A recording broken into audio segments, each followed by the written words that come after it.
আইজের নিচে মাস্কারা এরকম স্পট পড়ে যাবে, একটু কাছে এনে দেখাও, তাকাও উপরে, দেখো এখানে স্পট পড়ে গেছে দুটো এরিয়ায়। তখন কি করব, কনসিলার প্যালেটের ওর স্কিন টোনের থেকে একটু ডার্ক যে শেডটা আছে না, ওটা এখানে অ্যাপ্লাই করব, ড্যাব ড্যাব করে, হালকা হালকা করে, দু সাইডেই। কাছে নিয়ে এসো।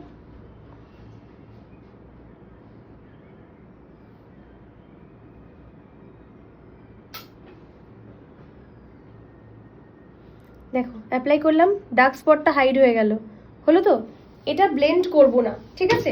ব্লেন্ড না করেই একটা লিকুইড কনসিলার নেব, এইভাবে হাতের ওপরে নেব, এখানে ব্লেন্ড করব, তারপরে এটা ব্রাশের সাহায্যে এইভাবে এখানে অ্যাপ্লাই করব।